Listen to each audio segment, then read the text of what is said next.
A bridal suite is meant to hold silence, not betrayal. But beneath the pressed linens of a carefully made bed, Alicia Sanders lay still, her breath shallow as the door opened. Julian stepped inside, followed by a woman who did not belong there. He laughed softly, spoke carelessly, said things a man only says when he believes no one is listening. Above her, the future she had built was being rewritten in real time. He thought the night was his secret. He didn't know it had already become evidence. If you believe silence can be stronger than confrontation, stay with this story. Before we continue, tell me where you're watching from and what time it is there. I'd like to see how far this story travels.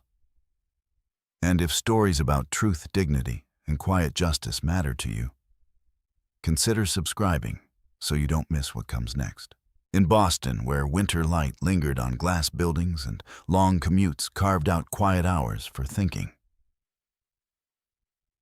Alicia Sanders had built a life that did not call attention to itself. She preferred it that way. At 34, she worked as a compliance analyst for a regional healthcare network, a role that required precision more than charisma. Her days were filled with policies, audit trails, and discrepancies that most people would overlook. She knew how to follow a pattern until it revealed its intent. She knew how to sit with incomplete information without forcing a conclusion too soon. It was a skill she had never needed to apply to her own life. Until recently, Alicia's apartment overlooked a narrow street lined with brownstones, the kind that held warmth even in the coldest months. Inside, everything was orderly, not rigid, but deliberate. Her desk was always clear at the end of the day, her inbox categorized, her calendar balanced between work, family, and the life she was preparing to step into. That life had a name. Julian Mercer. He had entered her world 5 years earlier at a charity event neither of them particularly cared about. He had been standing slightly apart from the crowd, speaking with a quiet confidence that seemed effortless. He listened more than he spoke, which at the time had set him apart from everyone else in the room. Alicia noticed that. She noticed many things. Julian was 38 now, a senior associate at a corporate finance firm that specialized in restructuring distressed companies. His work required negotiation timing and an ability to read people quickly. He moved easily in spaces that demanded presence. He knew how to make a room respond without appearing to try. To most, he was composed. To Alicia, he had once seemed dependable. Their relationship had unfolded without urgency. There had been no dramatic declarations, no sweeping gestures meant for display. Instead, there were steady dinners, shared weekends, and conversations that stretched late into the night without the need to fill every silence. He had proposed on a quiet evening in early spring, not with spectacle, but with certainty. A simple ring, a measured voice, a future outlined in calm, practical terms. Alicia had said yes without hesitation. For a long time, there had been no reason to hesitate. The wedding was scheduled for early autumn in Newport, Rhode Island. The venue was an old coastal hotel known for its understated elegance, where the Atlantic framed every window and history lingered in the architecture. Alicia had chosen it carefully drawn to its restraint rather than excess. She had taken on most of the planning herself, not because Julian had refused, but because he had trusted her to handle it. At least, that was how it had seemed. In the months leading up to the wedding, Alicia managed the details with the same discipline she brought to her work. Vendor contracts, guest lists, timelines. Everything was documented, confirmed, and filed. She kept copies of every agreement, every receipt, every email. It was not suspicion. It was habit. Julian contributed financially, though not always directly. He had suggested using a joint account specifically for wedding expenses, something Alicia agreed to without concern. It made coordination easier. Payments could be tracked, transfers could be managed without constant back and forth. At first, it worked exactly as intended. Then small things began to shift. They were not obvious enough to name, not at the beginning. Julian's schedule grew less predictable. Meetings ran late. Calls extended into the evening. He began stepping away more often when his phone lit up, his voice lowering slightly when he spoke. It was not secrecy, not exactly, just a change in rhythm. Alicia noticed. She did not comment on it. There were explanations. There were always explanations. Corporate finance did not keep regular hours. Deadlines moved. Clients demanded attention without warning. Alicia understood that. Her own work had its cycles, its periods of intensity that required flexibility. Still, something about the timing felt off. She marked it quietly in the back of her mind. The first discrepancy appeared in a vendor confirmation. It was a small thing. A floral arrangement adjustment for the rehearsal dinner. Alicia received a duplicate email notification, one she had not requested. The change itself was minor, but the sender address caught her attention. It was not the florist. It was a forwarding address. Alicia read the email twice, then checked her original correspondence. The vendor had not initiated the change. The request had come from a different account, one linked to the shared wedding email Julian occasionally used when handling logistics. She did not confront him. Instead, she logged the detail. Date, time, sender, content. The next inconsistency appeared a week later. A charge from the joint account categorized under catering, but slightly higher than expected. Not significantly. Just enough to stand out if one was paying close attention. Alicia was. She cross-referenced the amount with the invoice on file. It did not match. Not exactly. The difference was small but unexplained. When she asked Julian about it, her tone was neutral. He responded, just as calmly. Probably an adjustment from the vendor, he said, not looking up immediately from his phone. You know how they are with last-minute changes. It was a reasonable answer. It was also incomplete.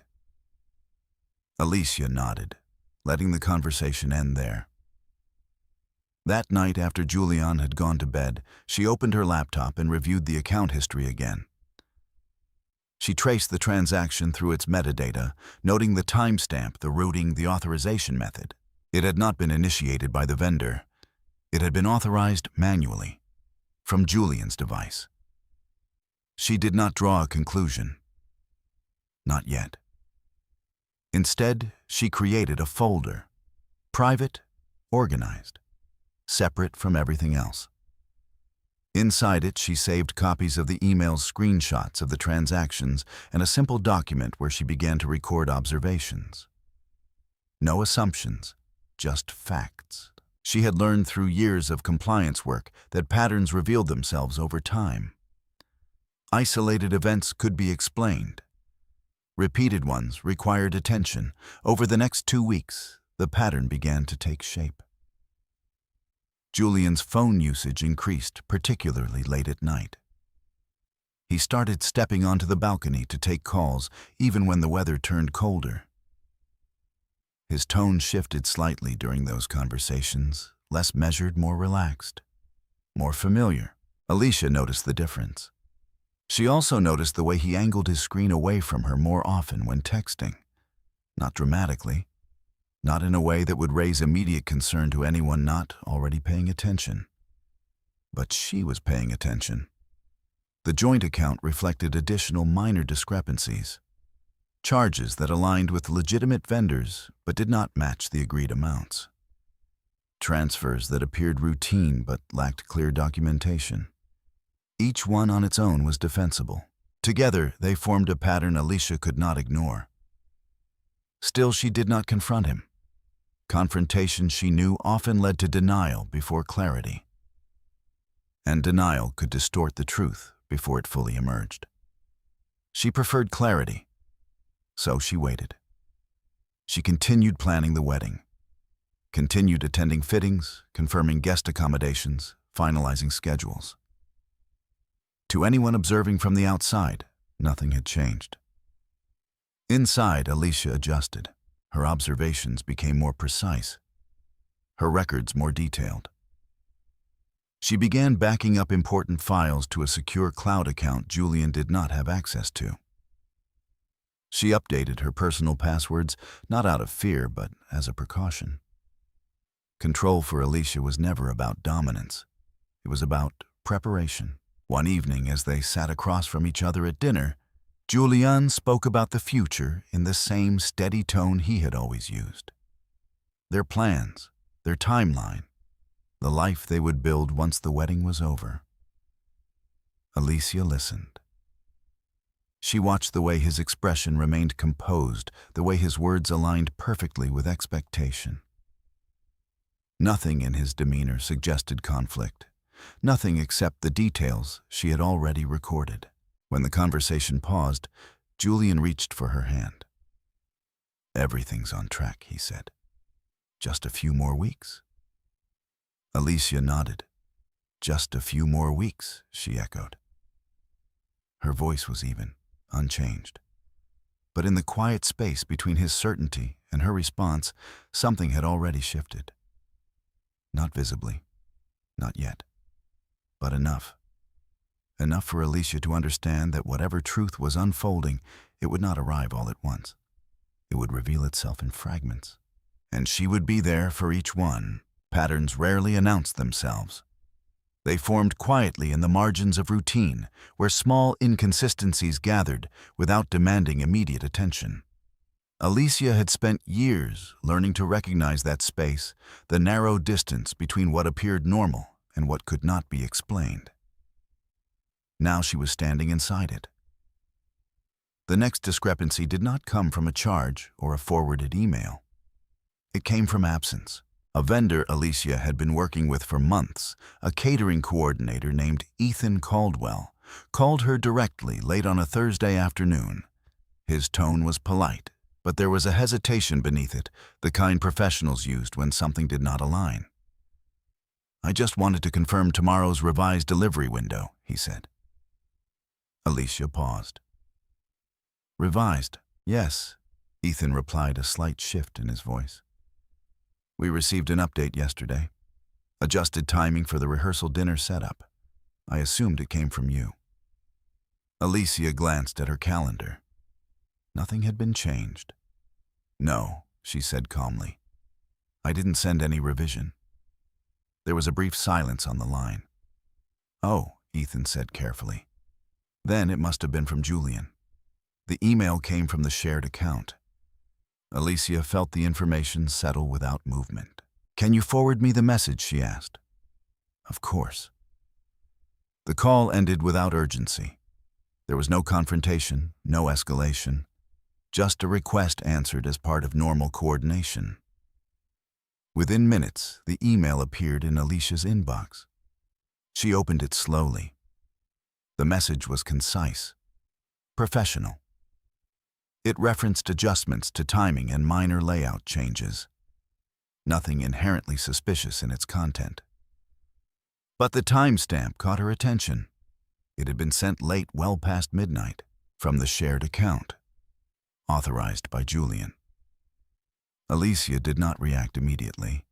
She read the message again, then compared it to her existing correspondence. The language was slightly different from her own, more direct, less detailed. Still within reasonable variation, but distinct enough to register. She saved the email. Then she opened her document. Date, time, sender, content, another entry. It was the accumulation that mattered. That evening, Julian returned later than expected. His explanation was immediate, offered before Alicia asked. "Client ran over," he said, setting his keys down with practiced ease. "You know how these things go." Alicia nodded. "I spoke with Ethan today," she said, her tone unchanged. Julian's expression did not shift. "Oh, everything okay?" He mentioned a revised schedule for the rehearsal dinner. A pause. Subtle but measurable. Right, Julian said. I meant to tell you. It was a small adjustment, nothing major. Alicia watched him. Why wasn't I copied on the email? Another pause. I thought I used the shared account, he replied. You did, Alicia said. But I didn't receive it until I asked for it. Julian shrugged lightly as if the detail held no weight. Probably a sync issue, he said. Those accounts can be unreliable sometimes. It was a plausible explanation. It was also familiar. Alicia let the moment pass. Okay, she said. The conversation ended there, not because it had resolved anything, but because Alicia chose not to press further. Not yet. Later that night, after Julian had fallen asleep, Alicia returned to her desk. She opened the email again. This time, she focused not on the content, but on the metadata. The routing information, the device signature, the IP pattern. Details most people ignored, but which in her line of work often told a more complete story than the message itself. The email had been sent from a device she recognized, Julian's phone. But the location tag was different. Not their apartment, not his office. Alicia noted it carefully. She did not speculate. She recorded. Over the next few days, the pattern continued to expand. Another vendor, Lila Monroe, the event stylist, sent a confirmation Alicia had never seen before. A slight change in table arrangements, nothing significant. But again, the request had come from the shared account. Again, Alicia had not been included. This time, she did not call. She replied to the email thread directly. Hi, Lila, she wrote. Just confirming that I'm now included in all correspondence moving forward. Please ensure I'm copied on any updates. The response was immediate. Of course, Alicia. I assumed you were already included. My apologies. No one questioned it. No one needed to. From that point forward, Alicia positioned herself quietly at the center of every communication. Not forcefully, not in a way that drew attention, just enough to ensure visibility. Control, she understood, did not require confrontation. It required presence. Julian did not object. If he noticed the shift, he did not mention it. Instead, he continued as before. Late nights, private calls, small adjustments that seemed inconsequential on their own. But Alicia was no longer looking at them individually. She was mapping them. One evening, as she reviewed the joint account, another charge appeared. This one was categorized under accommodations, higher than previous discrepancies. Alicia opened the transaction details. The payment had been processed through the hotel in Newport, but the room number listed did not match their reserved suite. She checked the booking confirmation. Their suite was listed clearly, paid in full weeks earlier. This was a separate room, authorized under the same account. Alicia stared at the screen for a moment, her expression unchanged. Then she opened a new tab. She logged into the hotel's online portal using the credentials Julian had shared with her months ago. Accessing the reservation system required minimal navigation. Within seconds, she found it. A second booking, same dates, different room. The reservation name was not hers. It was Julian's. And listed under additional guest, a name she recognized. Vanessa Clark. Alicia did not move. She read the name again, not because she doubted it, but because repetition allowed clarity to settle without distortion. Vanessa Clark. The name had appeared before. In passing, Julian had mentioned her once or twice as someone involved in event coordination. A consultant, a contact, never central, never significant enough to hold attention. Until now. Alicia closed the booking window. Then she opened her document. Date, time, source, detail. She typed the information with the same precision she applied to every entry. No commentary, no interpretation, just fact. When she finished, she leaned back slightly in her chair. For the first time since the pattern had begun to form, the pieces aligned into something that no longer required patience to understand. But understanding, she knew, was not the same as action. Not yet. The next morning, Julian behaved exactly as he always did. Calm, attentive, focused on the tasks ahead. He spoke about the wedding timeline, the final confirmations, the guests who would begin arriving in Newport within days. There was no indication that anything had changed. Alicia listened. She responded when appropriate. She moved through the morning without deviation. If there was a shift in her, it was not visible, not to him. That afternoon, she received another email. This one was different. It was not a vendor confirmation. It was a travel itinerary, sent to the shared account. Subject line, updated plans. Alicia opened it. The itinerary detailed a trip scheduled immediately after the wedding, a coastal resort further south. Dates aligned perfectly with what should have been their honeymoon. But the reservation was not under her name. It was under Julian's, and again listed as accompanying guest, Vanessa Clark. Alicia read the document once, then again. Each detail confirmed what the previous entries had suggested. Not an isolated incident, not a misunderstanding, a structure carefully maintained, quietly hidden. She saved the itinerary. Then she closed her laptop. The room around her remained unchanged. The same light filtering through the window, the same steady rhythm of the city outside. Nothing in her environment reflected the shift that had just solidified. Alicia stood and walked to the window. Below, people moved through their day without awareness of anything beyond their immediate paths. Routine, predictable, contained. She rested her hand lightly against the glass. For a moment, she allowed herself to feel the weight of what she now knew. Not as an emotional surge, but as a recognition. The life she had been preparing to enter no longer existed. But the structure surrounding it, the planning, the contracts, the financial ties remained in place. And within that structure, there was still time. Time to observe. Time to document. Time to ensure that when the truth surfaced, it would not be dismissed as suspicion. It would be undeniable. Behind her phone vibrated softly against the table. A message from Julian. "Everything good for tomorrow?" he asked. Alicia picked up the phone.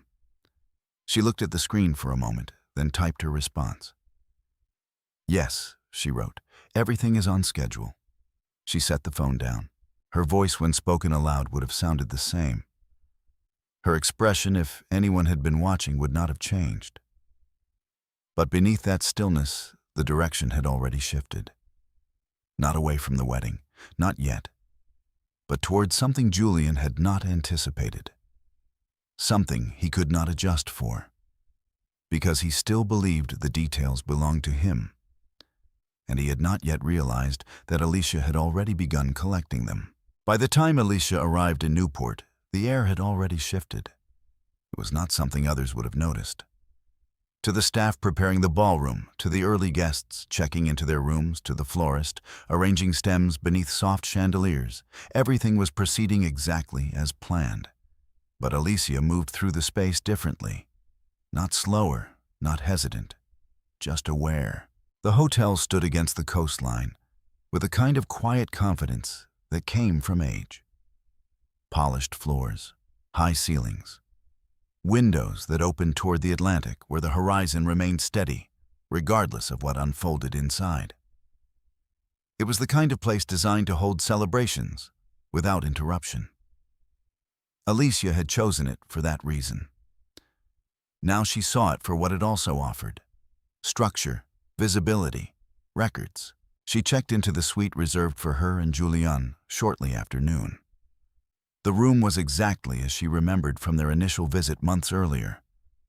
Neutral tones, clean lines, a bed positioned beneath a window that captured the afternoon light. Her dress hung carefully near the wardrobe, covered and untouched. Everything was in place. as if nothing had changed. Alicia set her bag down and walked the length of the room, her eyes moving not with admiration, but with quiet assessment. The desk, the seating area, the placement of the bed. She paused briefly at the window, then turned back toward the door. Her phone vibrated once in her hand. A message from Julian. Running a little behind. Meeting with the coordinator. I'll be there later. Alicia read it once. No urgency, no detail. She typed her response. Take your time.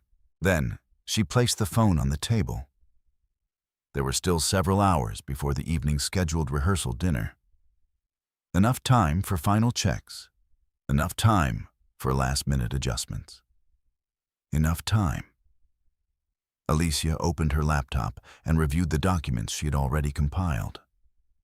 The email threads, the transaction logs, the hotel booking confirmations, each file labeled Organized Accessible. Nothing about the process felt rushed. She moved through it methodically, confirming that every piece was backed up, duplicated, and stored where it could not be altered.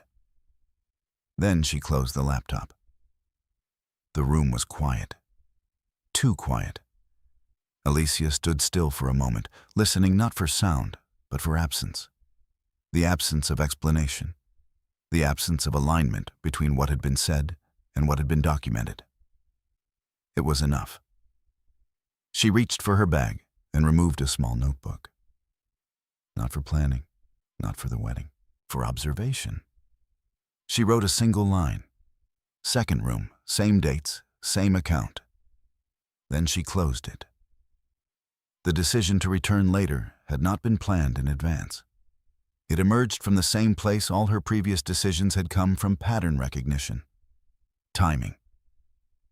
Julian had said he would arrive later, which meant he would not expect her to return. Not immediately. Alicia checked the time, still early. She picked up her keycard and stepped out into the hallway. The hotel moved around her with quiet efficiency. Staff passed by with carts. Guests arrived, their voices low, their movements unhurried. Nothing in the environment suggested disruption. Alicia walked without drawing attention. She moved through the lobby, past the reception desk, and out toward the side entrance that opened onto a narrow path along the property. The air carried the scent of salt and something colder beneath it. She followed the path for a short distance, just long enough to be seen leaving. Then she turned back. Not quickly, not in a way that would stand out. Just enough to reverse direction without intention. When she re-entered the hotel, she did not return directly to the suite. Instead, she paused near the reception desk. "Excuse me," she said to the concierge, her tone polite. "Could you confirm the rehearsal dinner setup time for tonight?" The concierge smiled. "Of course, Miss Sanders. Setup begins at 5. Guests are expected at 6. Alicia nodded. "Thank you." She lingered just long enough to be remembered, then turned and walked toward the elevators. Not to her floor, one level below. She stepped out into a quieter corridor where fewer guests had arrived. The lighting was softer, the movement slower. Alicia checked the hallway briefly, then moved toward the service stairwell. It was unlocked. She stepped inside. The air shifted immediately cooler, less polished, more functional. The stairwell carried the faint echo of footsteps that were not her own, but distant enough not to matter. Alicia moved upward one level at a time until she reached her floor again. This time, she exited through the stairwell door, not the main elevator. The hallway outside her suite was empty. No carts, no staff, no movement. She walked to the door and paused. Listened. Nothing. She inserted the keycard and entered. The room was exactly as she had left it. Still, ordered, unchanged. Alicia stepped inside and closed the door behind her. Then she waited. Not for long. Just long enough to let the silence settle. Her eyes moved again across the room. The bed, the window, the placement of objects. There was a precision to the space that made any disruption noticeable. Alicia walked toward the desk and adjusted a single item, a folded program that had been left there by staff. She placed it slightly out of alignment. A small change, but intentional. Then she stepped back. If the room was entered again, if anything was moved, she would know. She turned toward the door, and then she heard it. Footsteps, not in the hallway directly. Approaching, measured, familiar. Alicia did not hesitate. There was no time to exit, no time to reposition. Only one option remained. She moved quickly, but without panic, toward the bed. Dropped to the floor and slid beneath it. The space was narrow but sufficient. The carpet muted her movement. The frame of the bed blocked direct view. Alicia adjusted her position just enough to remain unseen. Her phone was already in her hand. Silent mode, screen dimmed. The door opened. Light shifted across the floor. Alicia slowed her breathing. Listened. Julian's voice entered the room first. Relaxed, unaware, followed by another, a woman's. Unfamiliar in proximity, but not in name. Vanessa Clark. Alicia remained still. Above her, the room she had prepared for a wedding became something else entirely. Not through noise, not through confrontation, but through presence. She did not move. She did not reveal herself. Because what mattered now was not the moment. It was what the moment would become. And above her, shy Julian believed he was still alone in his certainty. He did not know that certainty had already begun to break. Not loudly, not yet, but completely. The door closed with a soft, deliberate click. It was the kind of sound that usually signaled privacy. Now it marked the beginning of exposure. Alicia remained still beneath the bed, her body aligned with the narrow space between the floor and the frame. From where she lay, she could see only fragments, the edge of a suitcase, the lower corner of the desk, the filtered light stretching across the carpet. And then shoes. Julian's first, polished, familiar, steady. A second pair followed. Heels, narrow, measured steps that did not hesitate as they crossed into the room. Vanessa Clark did not pause at the threshold. Finally, she said, her voice low but unguarded. "I thought you'd never get away." Julian let out a quiet breath that resembled a laugh more than relief. "Timing had to be right," he replied. "Too many people already checking in." Their voices moved closer. Alicia adjusted her grip on her phone, careful not to let it brush against the floor. The screen remained dark. Recording had already begun before the door opened.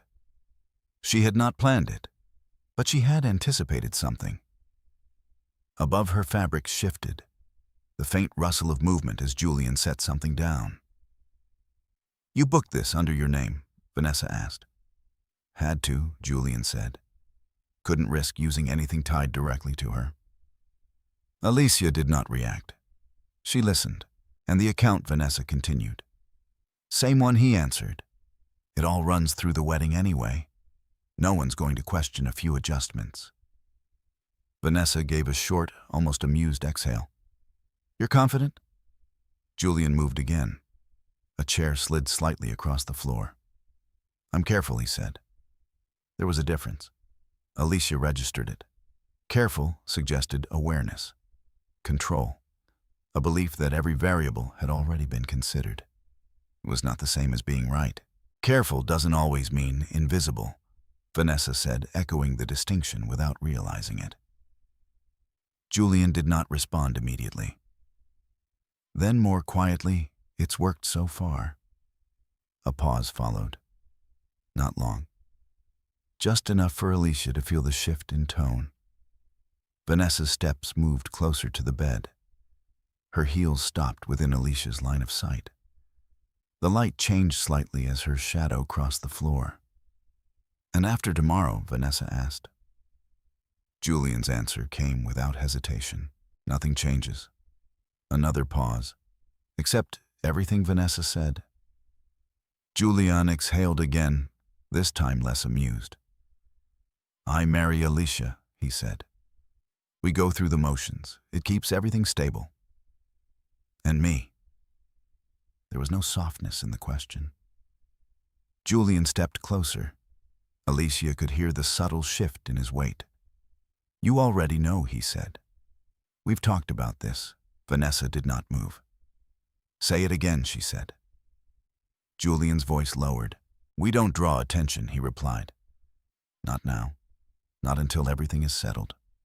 Alicia did not need to see his expression to understand it.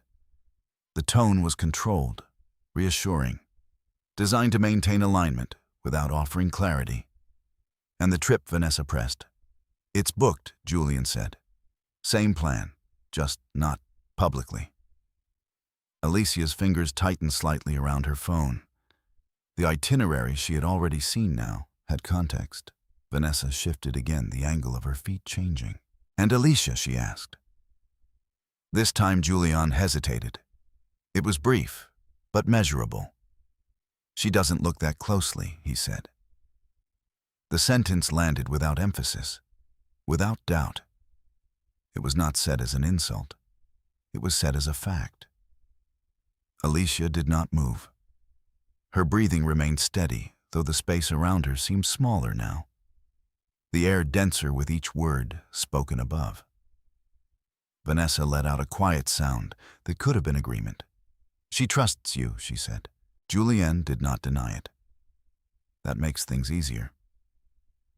The room fell into a different kind of silence after that. Not empty, not neutral, full. Alicia shifted her focus from the words to the details between them. The rhythm of movement, the placement of objects, the subtle sounds that marked where each person stood, where they moved, what they touched. Evidence was not only what was said. It was how it was said. Where, when, under what conditions. Julian crossed the room again. Alicia could hear the faint click of something being opened. Perhaps a drawer, perhaps a case. "Did you bring it?" Vanessa asked. "Yes," Julian replied. A pause. Then good. Alicia's gaze fixed on the narrow strip of light beneath the bed. A shadow moved across it, then settled. Vanessa stepped closer again. "You're sure about the timing?" she asked. "Yes," Julian said. "After the ceremony, everything is already in place. Accounts, transfers. It's cleaner that way."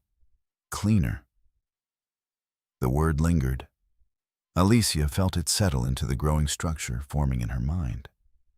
The transactions, the second room, the itinerary, the adjustments. It was not chaos. It was planning. "You're not worried?" Vanessa asked. Julian gave a short, quiet laugh. "About what?" "About her finding out." Another pause, longer this time. Then simply no. Alicia closed her eyes for a brief second. Not in reaction, in confirmation. Above her, Vanessa moved again. The edge of the bed shifted slightly under her weight as she sat. "She's not going to check anything?" Vanessa asked.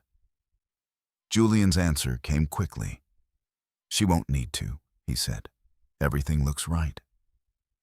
Alicia opened her eyes again. The space beneath the bed remained unchanged.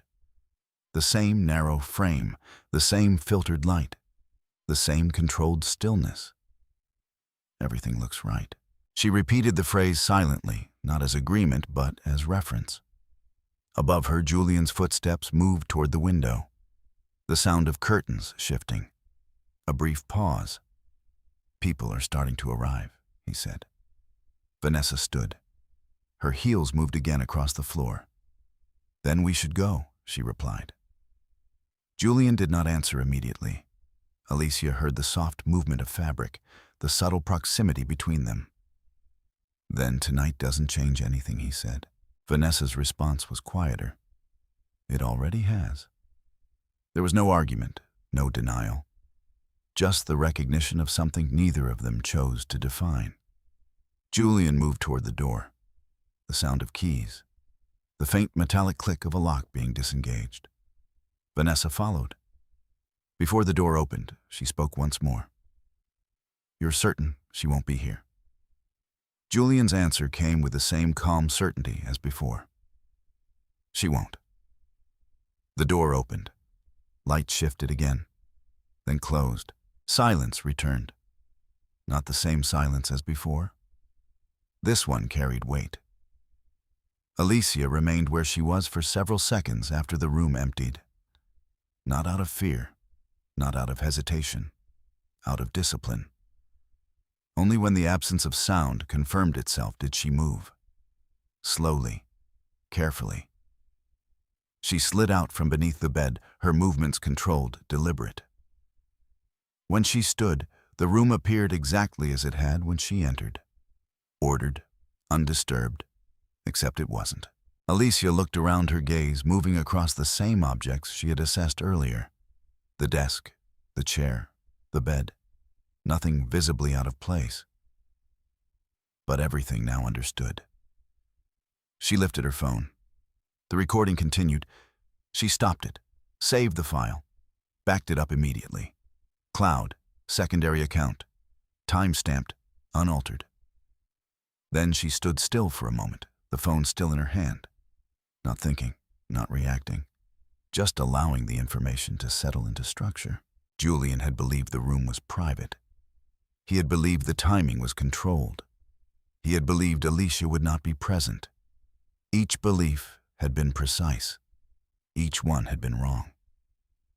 Alicia walked to the desk. The folded program she had shifted earlier remained slightly out of alignment. Unnoticed, uncorrected. She adjusted it back into place. Then she reached for her notebook, opened it, and wrote. Audio confirmed. Financial intent stated. Timeline aligns. She closed the notebook, set it down. The room remained quiet. But the moment had changed. Not because of what had happened, but because of what it had become. Not suspicion, not uncertainty, evidence. For a long moment, after the door closed, Alicia did not move. Silence, she had learned, was not the absence of sound. It was the space where information settled into clarity, where reaction, if allowed too soon, could distort what had just been revealed. So she waited. Not out of hesitation, but out of control. Only when the stillness held, when the hallway beyond the door remained undisturbed, when no footsteps returned, did Alicia step forward. The room looked unchanged. The bedspread was smooth. The chair slightly angled where Julian had moved it. The curtains drawn just enough to soften the afternoon light. Everything aligned with what an outside observer would expect to see. But Alicia no longer saw the room as it appeared. She saw it as a sequence. Entry, movement, statements, intent. She walked first to the desk. There, near the edge, a keycard lay partially concealed beneath a folded document. It had not been there before. Not when she had first entered. Not when she had adjusted the program. Alicia picked it up carefully. The plastic was warm, recently handled. The room number printed faintly along the top. It did not match their suite. She turned it once in her hand, then placed it inside her bag, without hesitation. Not hidden, secured. Next, she moved toward the chair Julian had used. On the seat, a thin leather folio remained slightly unzipped. Again, something that had not been present earlier. Alicia paused for a fraction of a second. Then she opened it. Inside were printed confirmations, not official contracts, not labeled for scrutiny. Just standard booking summaries, the kind people rarely examined closely once the initial arrangement had been made. But Alicia read them carefully. Room reservation. Dates aligned with the wedding. Guest listed Julian Mercer. Additional guest Vanessa Clark. She closed the folio. Then, without altering its position more than necessary, she returned it to exactly where it had been. No disturbance, no signal. She moved next to the bedside table. There, a glass of water had been set down half full. The condensation ring beneath it marked its placement in time. Alicia did not touch it. Instead, her attention shifted to the lower shelf. A phone. Not Julian's primary device. She knew that one well enough. This was different. Smaller, simpler, screen dark. Alicia crouched slightly, not to retrieve it, but to observe. She did not unlock it. She did not attempt to access its contents. She did not need to. Its presence alone added weight to what she already had. A second device suggested separation, compartmentalization, intent. She stood again. There was no urgency in her movements, no rush to collect, to gather, to react. Everything she needed was already forming into something complete. The recording, the confirmations, the account discrepancies, the itinerary. Each piece had been isolated. Now they connected. Alicia returned to the desk and took out her phone. She opened the recording, listened. Not to the entire file, just enough. Julian's voice, clear, uninterrupted. Statements about accounts, about timing, about Alicia herself. She stopped the playback, saved a duplicate copy, then another, one sent to a secondary email account she had created days earlier, separate from anything Julian could access, another stored in an encrypted folder tied to her work credentials. Redundancy was not paranoia. It was protection. She closed the apps. Then she opened her notebook. Physical evidence present, she wrote. Secondary keycard. Printed confirmation. Additional device. She paused, then added intent verbalized. Timeline confirmed. When she finished, she closed the notebook and placed it back into her bag. The room felt smaller now. Not physically, but in function. It was no longer a space of preparation. It was a record. Alicia walked to the window. Outside, the ocean remained unchanged. Waves moved in steady rhythm, indifferent to what had just occurred inside the room. Guests crossed the courtyard below, their movements casual, their conversations light. Nothing in the world beyond the glass reflected the shift that had taken place. Alicia rested her hand briefly against the frame. Not for balance, for orientation. Then she stepped back. There were still hours before the rehearsal dinner. Still time before the formal sequence of events would begin. Time that for most would be filled with anticipation. For Alicia, it was something else. Preparation. Not of appearance, of structure. She picked up her phone again and scrolled through her contacts. One name, Margaret Ellison. She did not call immediately. Instead, she typed a message. Need to speak. Have confirmation. She paused, then sent it. The response came within minutes. I'm available. Alicia read the message once, then placed the phone down. She would call, but not from here, not yet. First, she needed to ensure that nothing in this room suggested awareness. She moved deliberately, retracing her steps. The desk, the chair, the placement of the folio, the alignment of the program. Everything returned to its original state. No sign of interruption, no indication that anything had been seen. When she reached the door, she stopped. Her hand rested lightly on the handle. For a moment, she allowed herself to consider the alternative. Confrontation, a direct question, an immediate end. It would have been simple, immediate, final, but simplicity was not always clarity. And clarity, she understood, required more than a moment. It required structure, process, evidence that could not be dismissed or reframed. Julian had already demonstrated how easily he could explain inconsistencies when they were presented alone. Alicia would not offer him that opportunity again. She opened the door. The hallway outside was unchanged. Quiet, ordered. She stepped out and closed the door behind her. As she walked toward the elevator, her pace remained even, measured. No one looked at her twice. No one saw anything unusual. Because nothing about her outwardly had changed. Inside, everything had. The elevator arrived with a soft chime. She stepped in, pressed the button for the lobby. The doors closed. In the reflection of the polished metal, Alicia saw herself clearly, composed, still, not broken, not yet. The elevator descended.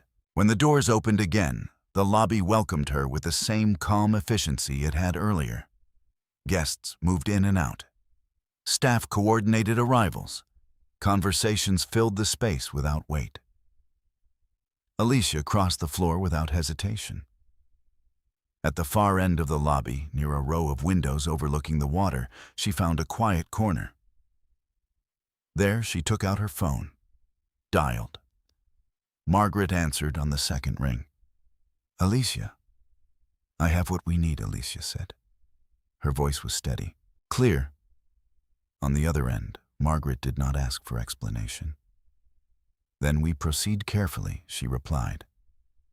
Alicia looked out toward the ocean again. "Yes," she said. "Carefully." Because what had begun in silence would not end in noise. It would end in certainty.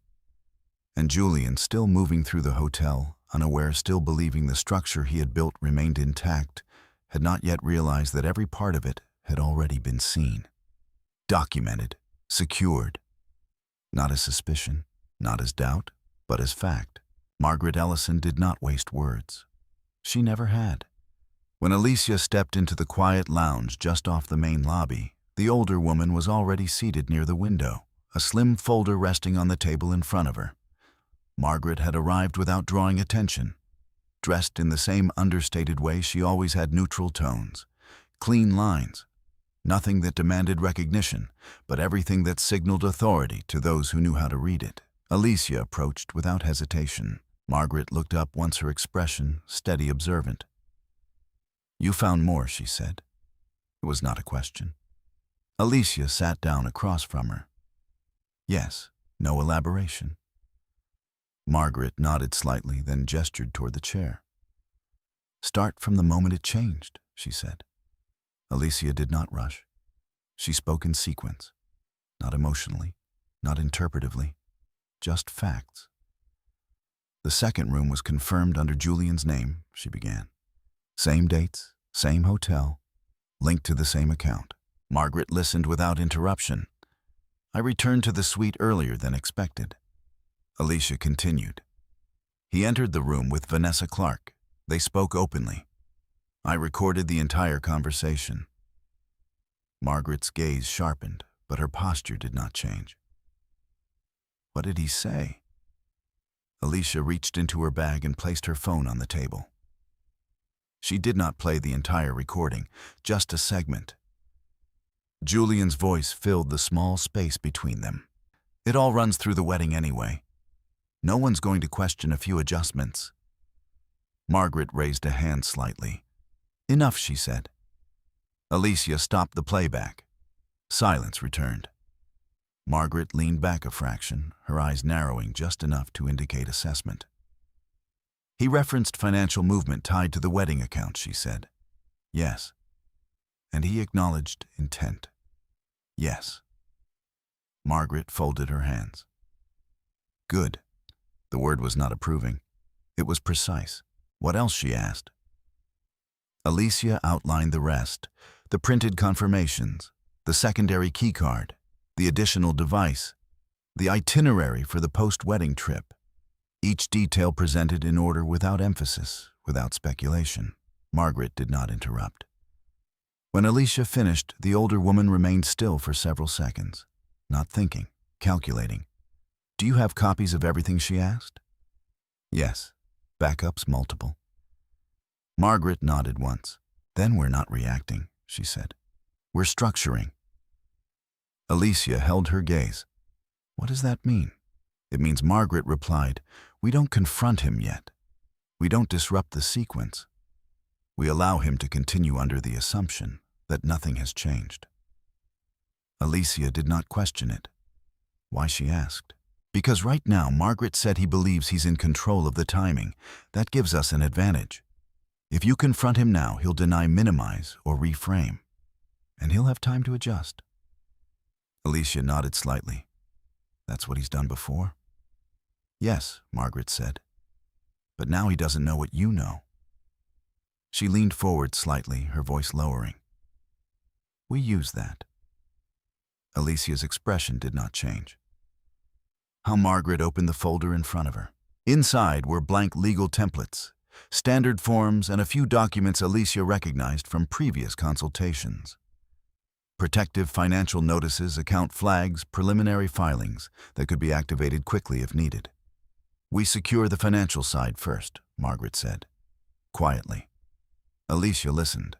"You said the wedding account is joint," Margaret continued. "We notify the bank of potential unauthorized activity. Not an accusation, just a flag.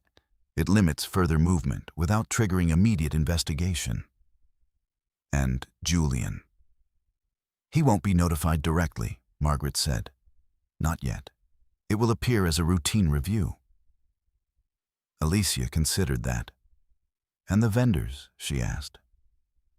Margaret shook her head. "Not until we need them," she said. "Right now they're part of the timeline.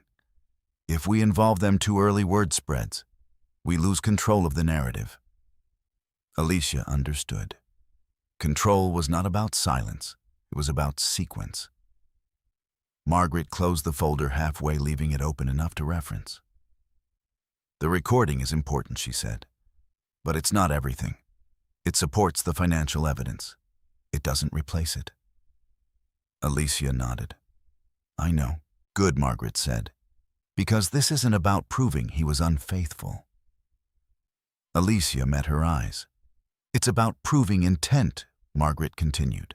"Financial misrepresentation, potential misuse of shared funds, possibly fraud, depending on how far this goes." The word hung between them. Not dramatic, not exaggerated, just accurate. Alicia did not react visibly, but something in the structure of the situation shifted again. "Not personal, legal.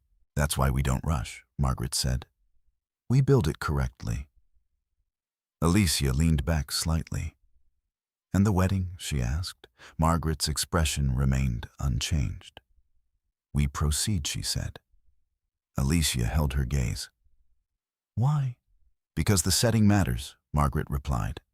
"Public event, multiple witnesses, documented timeline. If he continues under the assumption that everything is normal, he reinforces the pattern. The more consistent his behavior, the stronger the case." Alicia understood. It was not about the ceremony. It was about context. "And Vanessa?" Alicia asked, Margaret's lips pressed together briefly. "She's secondary," she said. "Relevant but not central. Her involvement supports the timeline. It doesn't define it." Alicia nodded. The distinction was clear. Margaret studied her for a moment. "Can you maintain composure?" she asked. Alicia did not hesitate. "Yes." Margaret watched her a second longer, as if measuring the answer against something unspoken. Then she nodded. "Good," she said, "because from this point forward, nothing you do can suggest awareness." Alicia's posture remained steady. It won't.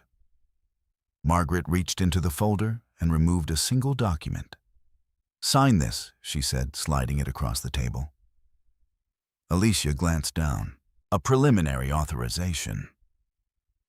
It allowed Margaret to act on her behalf in limited financial matters if immediate action became necessary. Alicia signed without question. Margaret took the document back, placed it into the folder, and closed it fully this time. "We start now," she said. Alicia stood. "So do I," she replied. Margaret looked up at her. "One more thing," she said. Alicia paused. "Don't underestimate him," Margaret continued.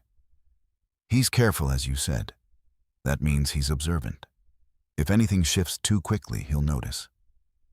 Alicia inclined her head slightly. I won't.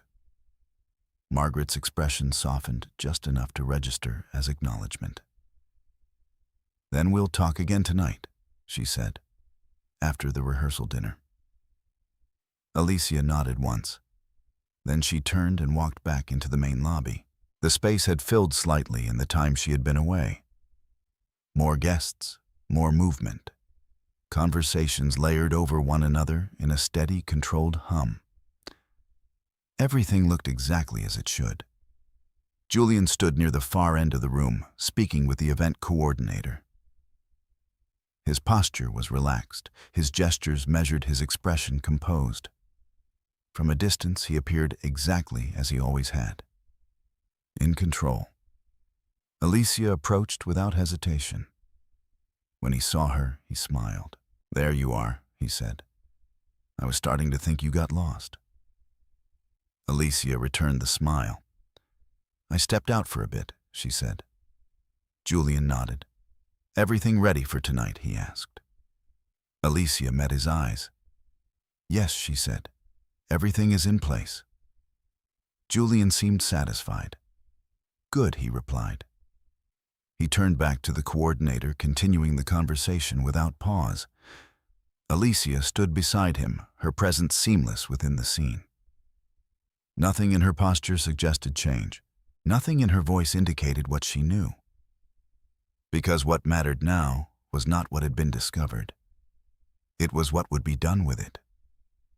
And Julian, still speaking, still moving through the carefully constructed sequence he believed he controlled, had not yet realized that the structure beneath him had already begun to shift. Not visibly. Not yet. But enough. Enough for everything to follow. By early evening, the hotel had settled into a different rhythm. What had been preparation hours earlier now shifted into performance. Staff moved with sharper precision, lighting adjusted, music tested in low, unobtrusive tones. Guests gathered in clusters that reflected familiarity, proximity, and unspoken hierarchies. The rehearsal dinner would begin in less than an hour. Alicia stood near the edge of the ballroom, watching without appearing to watch. The room had been arranged exactly as planned. Long tables lined with neutral linens. Floral arrangements, understated but deliberate. Place settings aligned with the kind of symmetry that suggested effort without excess. Every detail reflected the choices she had made weeks earlier. Nothing had changed. Except everything. Julian moved easily through the room, greeting early arrivals, exchanging measured conversation with the confidence of someone accustomed to being observed. He carried himself with the same composed assurance Alicia had always associated with him. From the outside, nothing in his behavior suggested disruption. From Alicia's perspective, every movement aligned with what she had already documented. She did not follow him. She did not need to. Instead, she shifted her attention to the periphery. The staff, the coordinators, the individuals who moved through the space without being noticed, yet held access to information others overlooked. Alicia approached the bar first. Everything set for the timeline, she asked the bartender, her tone neutral, her presence unremarkable. Yes, Miss Sanders, he replied. We're following the schedule you confirmed. Alicia nodded. Good. No deviation, no adjustment. Control remained intact. From there, she moved toward the event coordinator, Rachel Pierce, who was reviewing the seating chart one final time. Any last-minute changes, Alicia asked. Rachel looked up, offering a polite smile. Nothing significant, she said. We had one inquiry about an additional guest earlier, but it wasn't finalized. Alicia's gaze remained steady. Name Rachel checked her tablet. Vanessa Clark.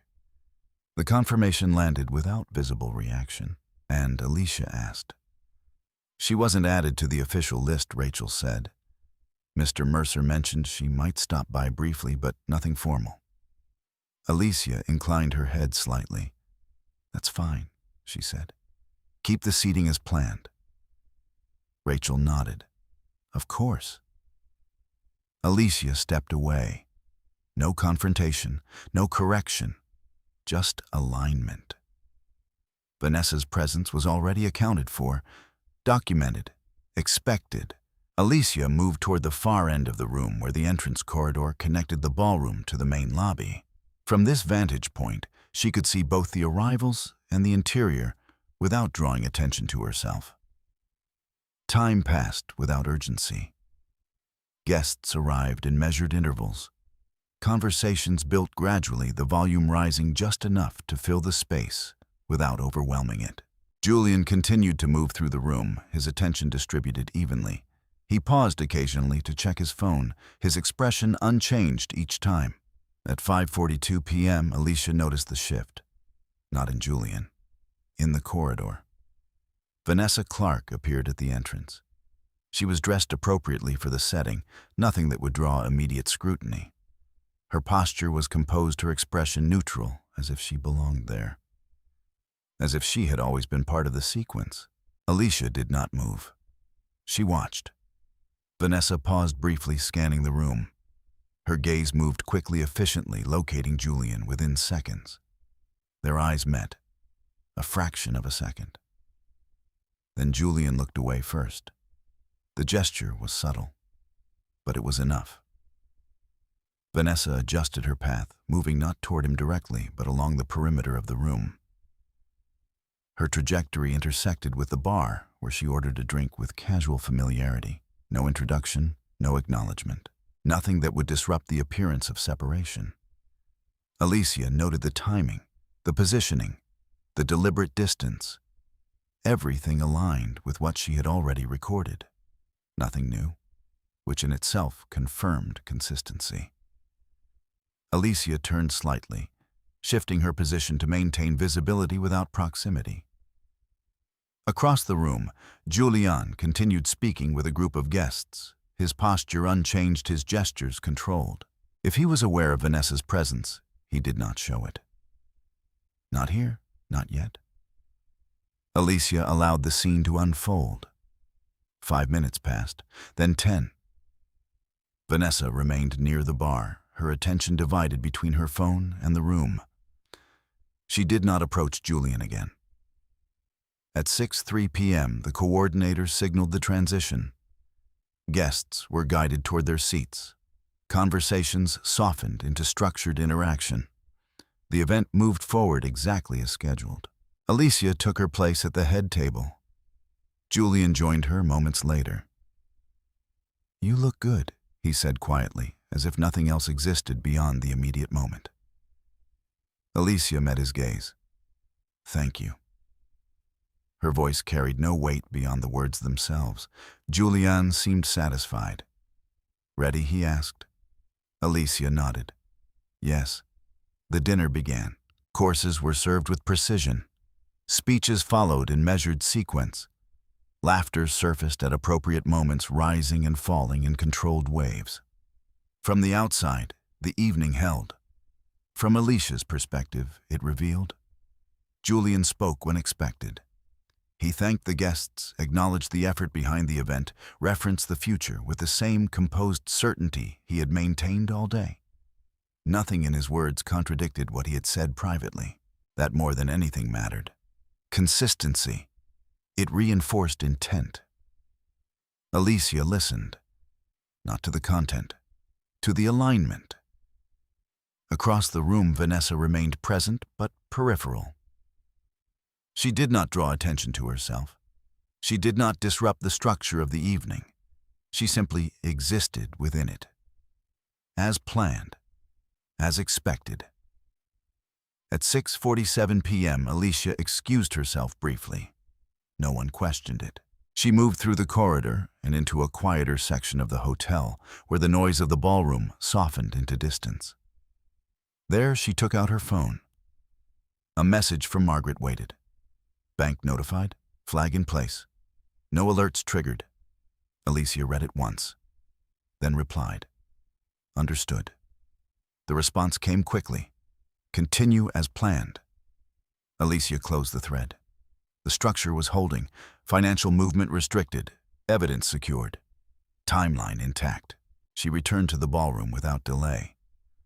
Julian glanced at her as she resumed her seat. "Everything okay?" he asked. Alicia met his eyes. "Yes." No elaboration, no hesitation. Julian nodded, accepting the answer without question, because there was no reason from his perspective to question anything. The evening continued. Speeches concluded. Guests began to relax into less formal conversation. The structure loosened, but did not break. At 7:15 p.m., Julian stepped away briefly. Alicia did not follow. She did not need to. Instead, she shifted her gaze toward the corridor. Vanessa was no longer at the bar. The absence registered immediately. Alicia stood. Not quickly, not noticeably. She moved toward the same corridor Julian had taken. Not to intercept, to observe. From a distance, she saw them. Julian and Vanessa stood near the far end of the hallway, partially obscured by a column. Their proximity was closer now, their conversation quieter, not visible to most, but visible enough. Alicia did not approach. She did not listen. She did not need additional confirmation. What mattered was that the pattern continued, uninterrupted, unaware. She turned back before either of them could see her, returned to the ballroom, resumed her place. When Julian came back minutes later, his expression unchanged. Alicia did not look up immediately. She allowed the moment to pass, then met his gaze, met his. Nothing in her eyes reflected what she had seen, because what she had seen was no longer the point. What mattered now was what would follow. And Julian, still moving through the evening with the same measured confidence, had not yet realized that every step he took continued to reinforce the structure Alicia had already secured. Not emotionally, not reactively, but precisely. Morning arrived without announcement. The ocean beyond the hotel windows carried the same steady rhythm it had the day before, unchanged by what had unfolded inside the walls. Sunlight filtered across polished floors, soft and even touching everything without distinction. For most of the guests, it was a wedding day. For Alicia, it was a continuation. She woke early not because of nerves, but because her body had already adjusted to the sequence she was following. There was no hesitation in her movements, no pause in her routine. She dressed quietly, choosing a simple robe as she moved through the suite, her attention returning to the details she had already set in place. Everything remained aligned. Nothing had been disturbed. The desk, the chair, the arrangement of papers, the absence of anything that did not belong. Alicia stood for a moment in the center of the room, allowing the stillness to settle. Then she reached for her phone. 3 messages, Margaret, Daniel Brooks, and a system notification from the bank. Alicia opened Margaret's message first. Preliminary review complete. Transfers flagged. No further outgoing activity since last night. Alicia read it once. Then Daniel's. Cross-referenced vendor payments. Discrepancies confirmed. Pattern consistent with redirection. No interpretation, just structure. Finally, the bank notification. Transaction review in progress. Temporary limitations applied. Alicia placed the phone down. The financial side had shifted. Quietly, without disruption, exactly as planned. She moved toward the window. Below, staff were setting up for the ceremony. Chairs aligned in careful rows, white fabric catching the early light. The space had been designed for a moment of clarity, a transition from one life into another. Alicia observed it without emotion, because the transition had already occurred. Not here, not publicly, but within the structure she had built. A knock came at the door, soft, measured. Alicia opened it. Rachel Pierce stood outside, tablet in hand. "Good morning, Alicia," she said with a professional smile. "Just checking in on the timeline." Hair and makeup will arrive in about 20 minutes. Alicia nodded. Everything is on schedule. Rachel glanced down briefly. Yes, no changes. Alicia held her gaze. Good, she said. Rachel hesitated for a fraction of a second, then added, Mr. Mercer stepped out early this morning. Said he needed to take a call. Alicia's expression did not change. Did he say where Rachel shook her head? No, just that he'd be back before preparation started. Alicia inclined her head slightly. Thank you. Rachel smiled again, then stepped back. Let me know if you need anything. The door closed. Alicia remained where she was for a moment. Julian's absence did not disrupt the sequence. It confirmed it. She picked up her phone again. A single message from Julian had arrived while she was speaking with Rachel. Quick call, back soon. Alicia read it, then placed the phone down without responding. Time moved forward. Hair and makeup arrived. Voices filled the suite in controlled bursts of energy. Brushes mirrored soft conversation. Everything that marked the beginning of a ceremony took shape around her. Alicia participated where necessary, sat when directed, responded when spoken to. From the outside, she was exactly what she was expected to be. A bride, prepared, composed. Nothing in her demeanor suggested deviation. But beneath that surface, every detail continued to align. At 9:12 a.m., Julian returned. Alicia did not turn immediately when the door opened. She allowed the moment to exist without reaction. Sorry, he said, his voice carrying the same easy tone as always. Had to step out for something work-related. Alicia met his reflection in the mirror. It's fine. Julian stepped further into the room, his gaze moving across the preparations. Everything looks good, he said. Alicia nodded slightly. Yes. He approached her then, standing just behind her chair. Almost there, he added. Alicia held his gaze through the mirror. Almost. There was no hesitation in her voice. No question. Julian seemed satisfied. He rested a hand lightly on her shoulder, then stepped back. I'll be downstairs, he said. Coordinator wants to run through final timing. Alicia inclined her head. Okay. He left as quietly as he had entered. The door closed. The room resumed its rhythm, but something had shifted. Not visibly, not audibly, but in the space between what was said and what was understood. At 10:03 a.m., Alicia stood. The preparations were nearly complete. The dress hung ready. The final adjustments remained. Give me a moment, she said to the stylists. They stepped back without question. Alicia moved to the desk, opened her laptop. Everything remained where she had left it. She accessed the files, reviewed them once more. The recording, the transactions, the confirmations. Nothing had changed. Nothing had been lost. She closed the laptop, then opened her phone. A message from Margaret. Final review ready. Call when you can. Alicia typed a response. 10 minutes. She stepped out into the adjoining sitting area, closing the door behind her. The call connected immediately. Margaret's voice was steady. We're in position, she said. Alicia leaned slightly against the table. Walk me through it. Margaret did not hesitate. The bank has restricted further transfers. Any attempt to move funds will trigger a review. Daniel has finalized the financial summary. We have a clear pattern. Alicia listened.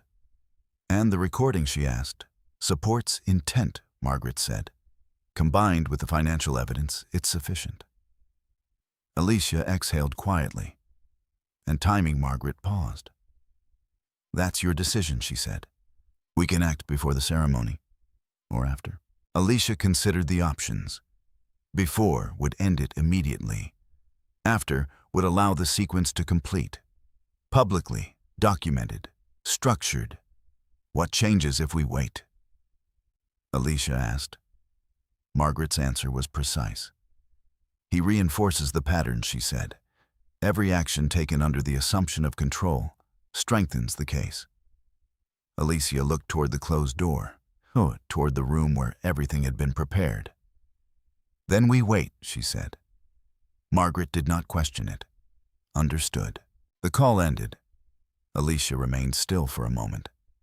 Then she returned to the main room. The dress was ready. The final steps awaited. She moved into them without hesitation. Not because nothing had changed, but because everything had. And Julian, moving through the hotel, speaking with guests, finalizing details, still believed the day would unfold exactly as planned. He believed the structure held. He believed the sequence was his. He had not yet realized that every step forward brought him closer to a point he could not control. Not through words, not through timing, not anymore. By late morning, the ceremony space had transformed. Rows of chairs faced the ocean, aligned with quiet precision. White fabric moved slightly in the coastal breeze, catching the light in a way that softened every edge. Guests had begun to take their seats, conversations lowering as the structure of the moment asserted itself. From a distance, it looked like what it was meant to be. A beginning. Alicia stood just beyond the entrance, out of view where the interior corridor met the open-air aisle. The dress had been fitted perfectly. Every detail adjusted, every line intentional. Nothing about her appearance suggested disruption. Nothing about the setting suggested deviation. And yet the sequence had already changed. Rachel Pierce approached with a tablet in hand, her voice low and efficient. 5 minutes, she said. Processional starts on time. Alicia nodded, understood. Rachel hesitated, then added, Mr. Mercer is already in position. Alicia met her eyes briefly. Of course. Rachel stepped away. The corridor quieted again. Alicia remained still, her hands relaxed at her sides. Not clasped, not tense, simply present. Beyond the threshold, Julian stood at the front of the aisle, speaking softly with the officiant. His posture was composed, his movements measured. From every visible angle, he embodied exactly what the moment required. Control, confidence, expectation. He had not looked toward the entrance yet. He did not need to. Everything from his perspective was proceeding exactly as planned. Alicia lowered her gaze for a brief moment, not in hesitation, but in alignment. The timing mattered. The structure mattered. Every step from this point forward would be observed, remembered, documented. She lifted her eyes again. Ready? Rachel asked quietly. Alicia inclined her head. Yes. The music began, soft at first, then clearer, filling the space without overwhelming it. The processional started. One by one, the sequence unfolded. Guests turned, faces aligned with expectation, movement guided by rhythm rather than thought. Alicia stepped forward when her turn arrived. The aisle stretched before her, framed by quiet attention. She walked, not slowly, not hurriedly, at the exact pace the moment required. Julian looked up as she entered. For a brief second, something shifted in his expression. Not alarm, not recognition. Something closer to relief, as if the final piece had fallen into place. Alicia held his gaze as she approached. Nothing in her expression reflected what she knew, because what she knew was no longer something that needed to be shown. It needed to be used. She reached the front, took her place beside him. The officiant began. Words were spoken. Formalities observed. The structure of the ceremony moved forward without interruption. From the outside, everything held. From Alicia's perspective, every second added weight. Every statement, every acknowledgement, every commitment spoken in a space that now held more than what it appeared to. Julian spoke when prompted, his voice steady, clear, unchanged. Alicia listened, not to the meaning, to the consistency. There were no deviations, no hesitations, nothing that suggested awareness of anything beyond the moment, which in itself confirmed what she already understood. He believed this was real. He believed this would proceed. The officiant turned to Alicia. Her turn. She spoke. Her voice matched his, even, measured, aligned, not because she shared the intention, but because the structure required it. The ceremony continued. At the moment before the exchange of rings, a brief pause settled over the space. A natural pause, expected, designed. It was within that pause that Alicia shifted, not physically, not visibly, but indecision. The timing Margaret had outlined returned to her. Before or after? Alicia had chosen after, which meant this moment would proceed. Not because it held meaning, but because it held value. Documented, witnessed, complete. The rings were exchanged, the officiant concluded. Applause followed, soft at first, then growing. Julian turned to her, his expression open, composed expectant. Alicia met his gaze.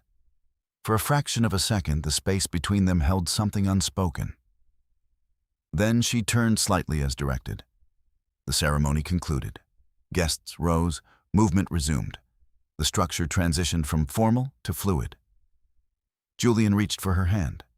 Alicia allowed it, not as acceptance, as continuation. They walked back down the aisle together, every step observed, every detail recorded in the memory of those present.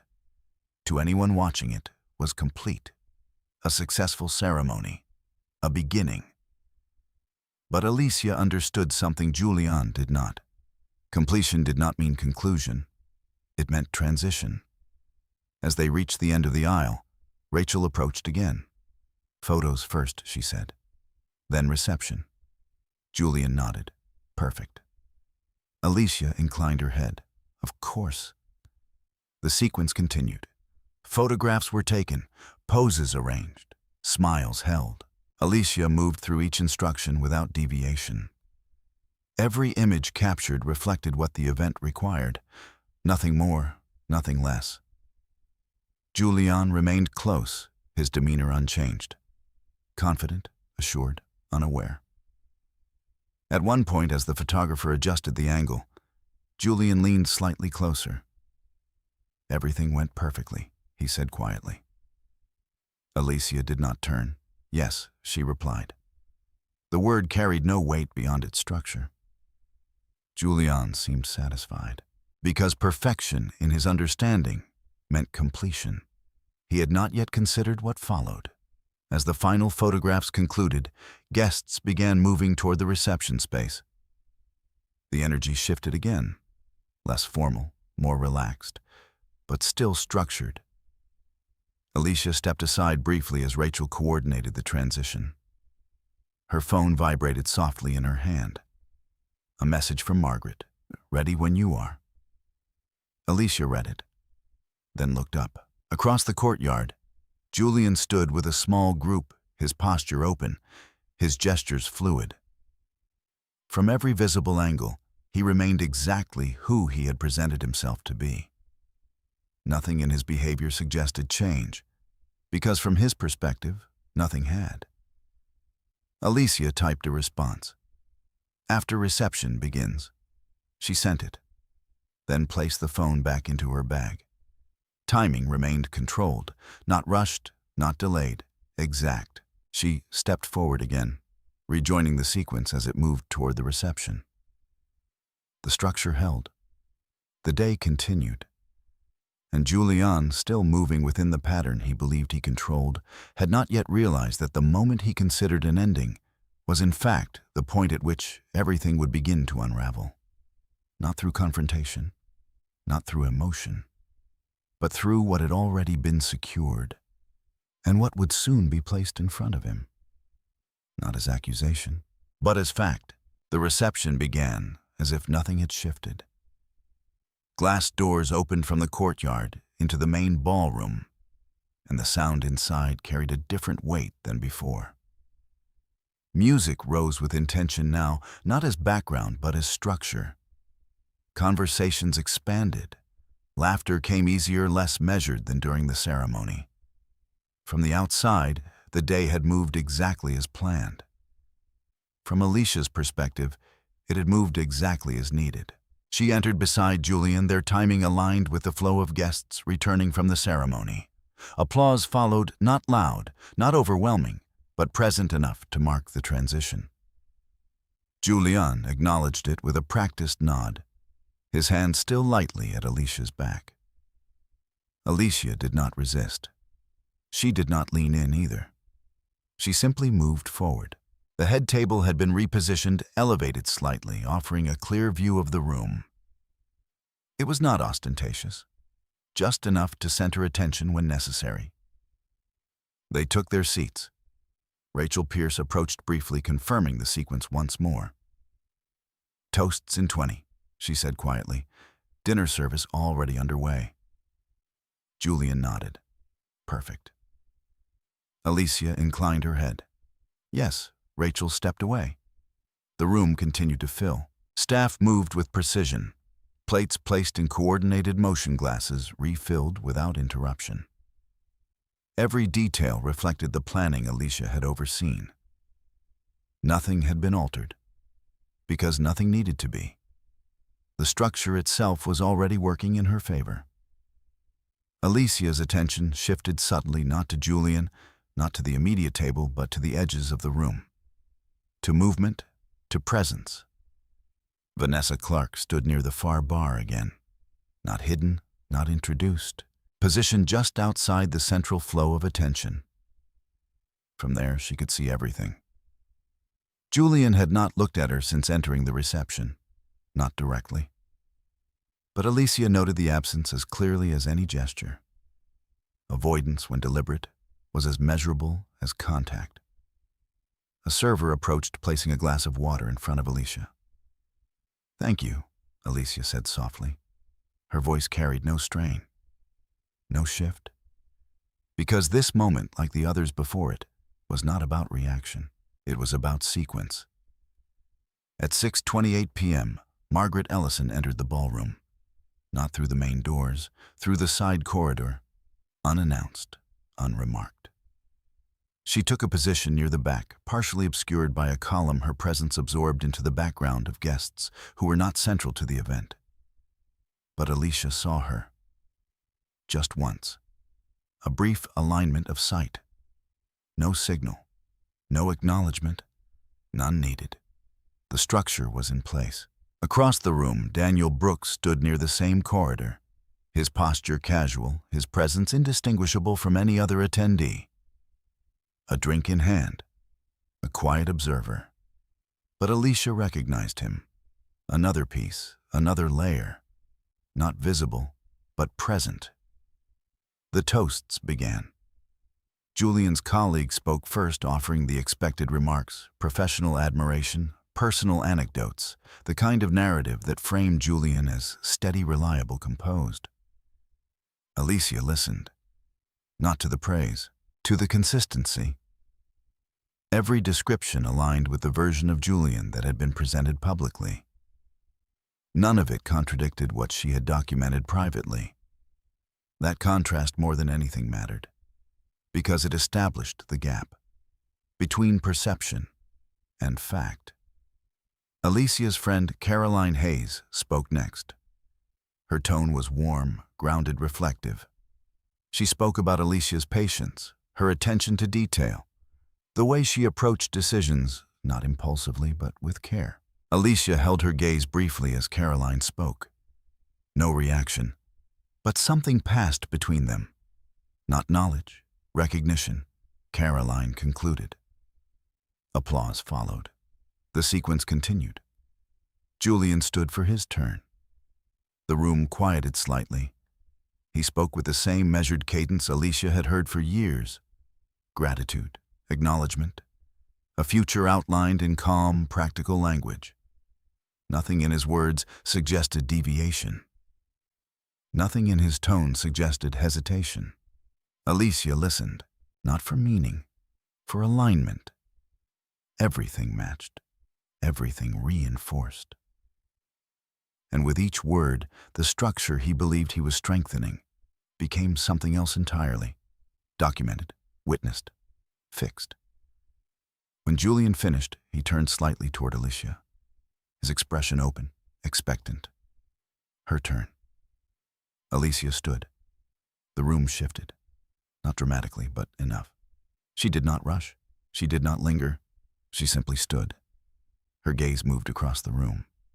Not searching, not avoiding, observing. Every face, every position. Margaret at the back. Daniel near the corridor. Vanessa at the bar. Julian beside her. Everything in place. Alicia began. "Thank you for being here," she said. Her voice carried clearly, evenly. No strain, no hesitation. "This day has been planned carefully," she continued. "Every detail considered, every step aligned." A slight pause, not for effect, for structure. "I've always believed that clarity comes from attention," she said. "From taking the time to see what's actually there." The room remained still, listening. Alicia's tone did not change. "It's easy," she continued to move forward, assuming everything is as it appears. A few glances shifted, subtle, uncertain. Julian remained still beside her, unaware. Alicia did not look at him. "Today," she said, "is about alignment." Another pause. "An alignment requires honesty." The words settled into the room. Not heavy, but present. Alicia allowed the silence to hold for a moment longer. Then she concluded. "Thank you for being part of this moment." She sat. Applause followed. Measured, respectful. Nothing in her words had broken the structure. Nothing had exposed anything directly. But something had shifted. Not visibly, not completely, but enough. Julian leaned slightly toward her. "Short," he said quietly. Alicia turned her head just enough to meet his gaze. "Yes." No explanation, none required. The dinner resumed. Conversations picked up again, though something in the tone had changed.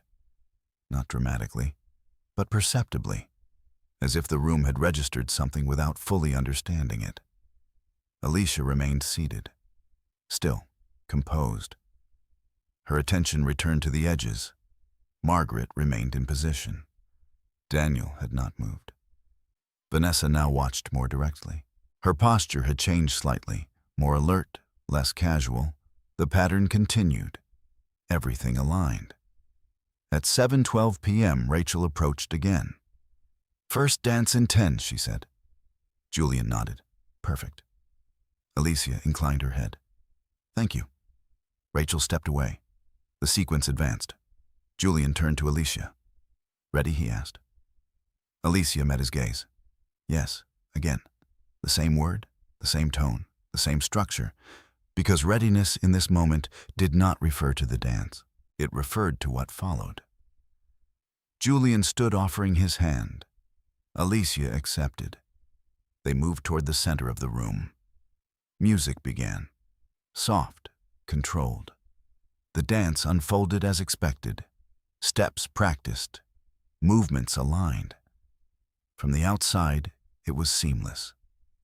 From Alicia's perspective, it was simply another part of the sequence. Each moment carried forward. Each step bringing the structure closer to its point of shift. Julian's hand remained steady at her back, his posture unchanged, his confidence intact, because he still believed the structure held. He still believed the sequence belonged to him. He had not yet realized that everything around him had already been positioned. Not against him, but beyond him. And Alicia, moving through the final steps of the dance, understood exactly where that sequence would lead. Not abruptly, not dramatically, but precisely. The music ended without interruption. Applause followed, soft at first, then fuller, as the room settled back into motion. Julian's hand remained at Alicia's back for a moment longer than necessary, then released with the same measured ease he had carried through the entire evening. Nothing in his expression suggested uncertainty. Nothing in his posture suggested awareness. From his perspective, the sequence had unfolded exactly as intended. From Alicia's, it had reached the point where structure could shift. Rachel approached again, her tone consistent. "Private room is ready," she said quietly, "if you'd like a moment before dessert." Julian nodded immediately. That would be good. Alicia inclined her head. Yes. The transition was natural, expected. A brief step away from the reception before the next phase of the evening. They followed Rachel through the side corridor, away from the center of the room, past the line of sight of most guests. The door to the private suite closed behind them with a soft, controlled click. Inside, the space was smaller, contained. A table, 2 chairs, a sideboard with water and untouched glasses. No distractions, no audience. Julian exhaled lightly, loosening his posture just enough to signal the shift from public to private. "Good to have a moment," he said. Alicia did not sit immediately. Neither did she respond. She walked to the table, placing her hand lightly against its edge, orienting herself within the space. Julian moved behind her, crossing to the sideboard, pouring water without asking. "Everything's gone smoothly," he continued, "exactly as planned." Alicia turned then, not abruptly, not confrontationally, simply aligning her position so she faced him directly. "Yes," she said, "it has." Julian handed her the glass. She did not take it. The smallest pause entered the room, measured, contained. Julian lowered the glass slightly. "What is it?" he asked. There was no irritation in his voice, just curiosity. Alicia met his gaze. "Before we continue," she said, "there are a few things we should clarify." The language was neutral, structured. Julian's expression did not change immediately. "Clarify," he repeated. Alicia reached into her bag, removed a slim envelope, placed it on the table between them. "About the account," she said. "The adjustments. The timing." Julian's gaze dropped briefly to the envelope, then returned to her. "What about them?" he asked. Alicia did not answer immediately. Instead, she opened the envelope, removed a single document, set it down, a printed summary, clean, organized, dates aligned with transactions, amounts marked, vendors listed, discrepancies highlighted. Julian looked at it. Once, then again. His expression remained composed. "Those are standard adjustments," he said. "We've already talked about." Alicia lifted her hand slightly, not to interrupt, to structure. "These entries," she said, indicating a specific section, "were authorized from your device. Outside vendor communication, without confirmation." Julian's gaze followed her hand. He did not touch the paper. "Then it's a coordination issue," he replied. "Something with the account sync." Alicia placed a second document on the table. The hotel booking confirmation, room number, dates, name, additional guest. Vanessa Clark. Julian's eyes moved across it. Slower this time. The pause was longer, still controlled, but present. "That's not what it looks like," he said. The sentence came quickly. Familiar, expected. Alicia did not respond. She reached for her phone, set it on the table, pressed play. Julian's voice filled the room. It all runs through the wedding anyway. No one's going to question a few adjustments." The recording continued for a few seconds more. Then Alicia stopped it. Silence returned. Different now. Not empty. Weighted. Julian's expression held, but the alignment had shifted. Not visibly to anyone outside the room, but within it, completely. He exhaled once, measured. "That's out of context," he said. Alicia met his gaze. "Then provide the context," she replied. Her tone did not rise, It did not press. It remained level. Julian looked at the documents again, then back at her. His posture adjusted slightly, not retreating, reframing. "You went through my things," he said. Alicia did not respond to the shift. "I documented what was present," she said. The distinction held. Julian's jaw tightened briefly, then released. "This isn't what you think," he said. Alicia did not argue. She placed a third document on the table. The itinerary, dates aligned with the wedding. Destination, 2 names, not hers. Julian's gaze moved over it. This time, he did not speak immediately. The silence extended. Longer. Alicia allowed it, because silence at this point did not obscure. It clarified. Julian straightened slightly. "Vanessa is involved in event coordination," he said. "The trip is." Alicia did not interrupt. She waited. Julian did not finish the sentence, because the structure did not support it.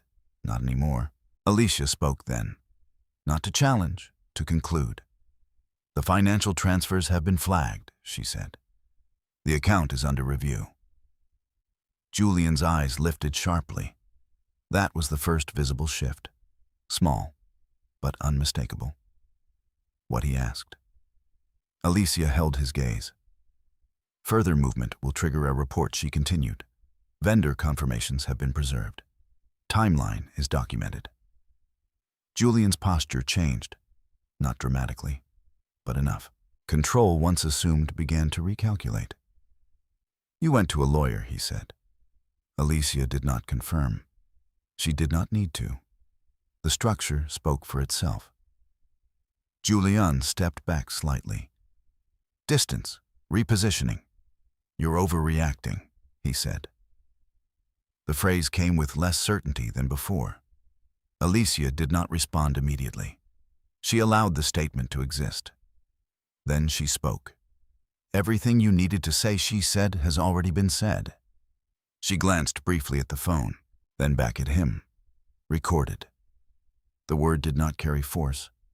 It did not need to. Julian's gaze followed hers. For the first time, something close to awareness moved beneath his expression. Not panic, not yet, but recognition.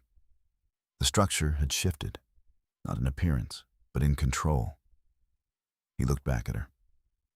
"You're doing this now?" he asked. Alicia's answer was simple. No. A pause. Then, this was already done. The distinction held. Julian remained still, processing, recalculating. Every option now required a different outcome, because the variables had changed, not externally, internally. Alicia gathered the documents, placed them back into the envelope, closed it. The movement was precise, final.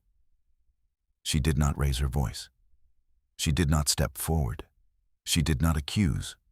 She simply removed the ambiguity. "This conversation," she said, "is for clarity." Julian did not respond, because there was nothing left to clarify, only to accept.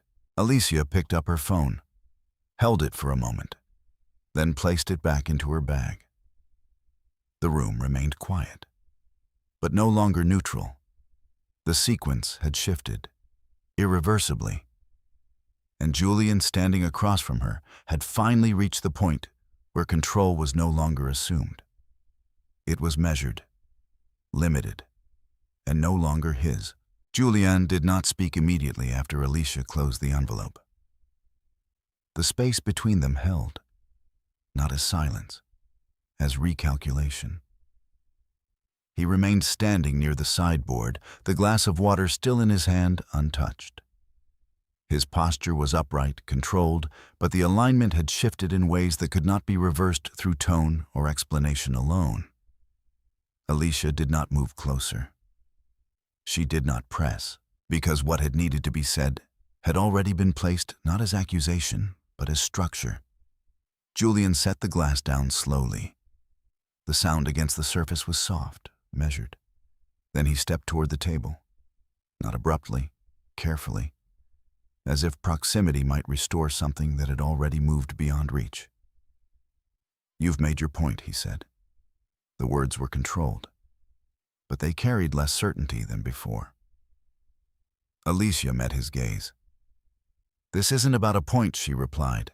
Her tone remained even. "It's about what's already in place." Julian's jaw tightened again this time, without release. "You think you have enough to what he asked? End this. Turn it into something it isn't." Alicia did not answer the framing. Instead, she opened her bag once more, not to present something new, to complete the sequence. She removed a second folder, placed it beside the envelope. Slightly thicker, structured. Julian looked at it without reaching. "What is that?" he asked. Alicia's answer was precise. "A summary," she said. "Prepared this morning." Julian's gaze flicked to her, then back to the folder. Prepared by who? Alicia did not respond directly. She opened the folder, turned it so it faced him. Inside were pages organized in sections: financial movements, vendor discrepancies, timeline alignment. Each entry cross-referenced, each detail supported. No interpretation, just fact. Julian's eyes moved across the first page, then the second. His breathing shifted, not visibly to someone outside the room, but enough. "You've been tracking this," he said. Alicia did not deny it. "Yes." Julian looked up. When Alicia's answer came without hesitation, when it stopped aligning, the phrase settled. Not confrontational, not defensive, just accurate. Julian closed the folder halfway, not dismissing it, containing it. "This doesn't prove anything beyond miscommunication," he said. Alicia did not react because she had anticipated the response. Miscommunication, reframing, reduction.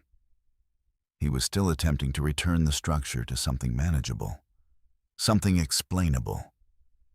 Alicia reached into the folder, removed a single page, placed it on top. A bank notification, time-stamped, flag applied, transaction review initiated.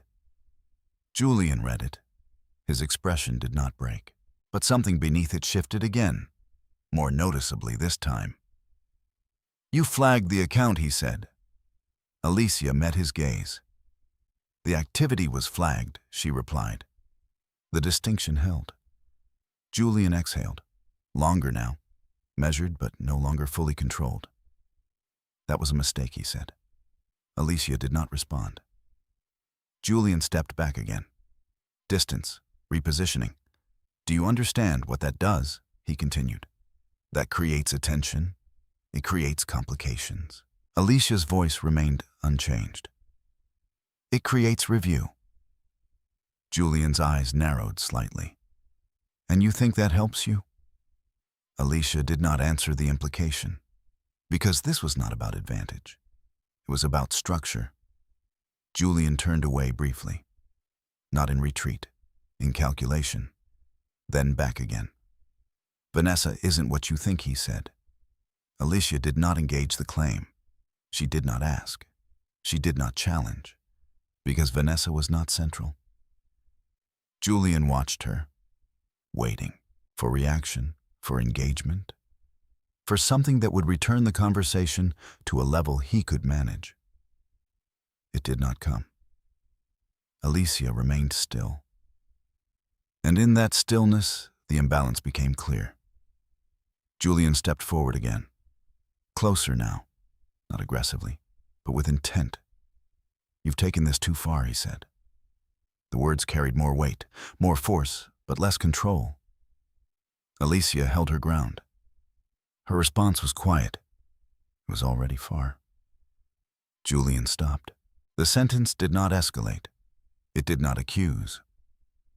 But it removed any remaining space for minimization. He looked at her for a long moment, searching, not for evidence, for weakness, for uncertainty, for something that could be used to shift the balance back. Alicia offered none. because what she had built did not rely on reaction. It relied on completion. Julian's gaze moved again to the folder, then to the envelope, then to her. "What happens now?" he asked. The question was direct. For the first time.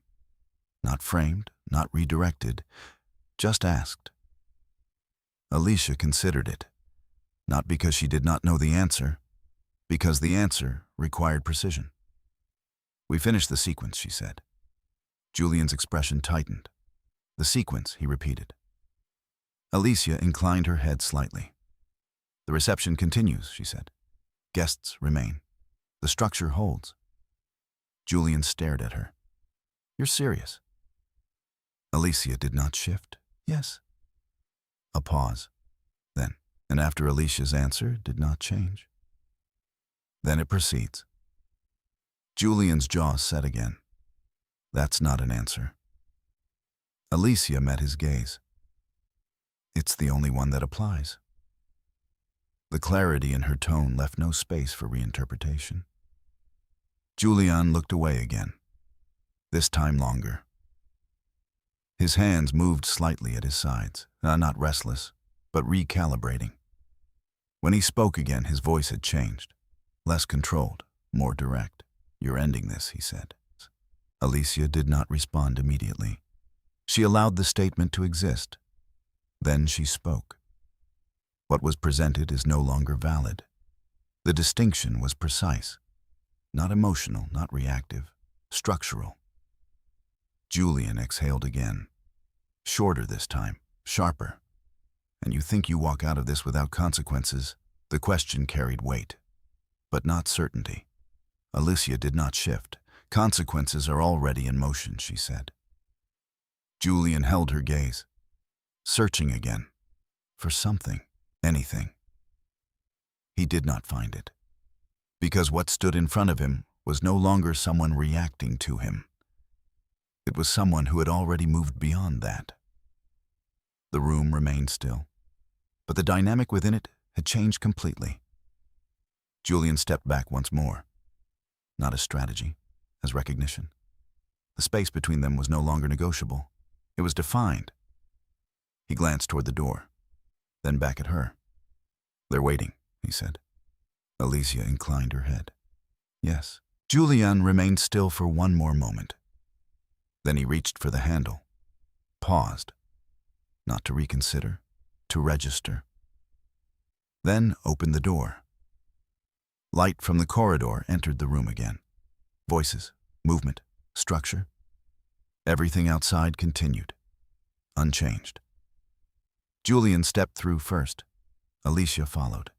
Not beside him, not behind, just within the same sequence.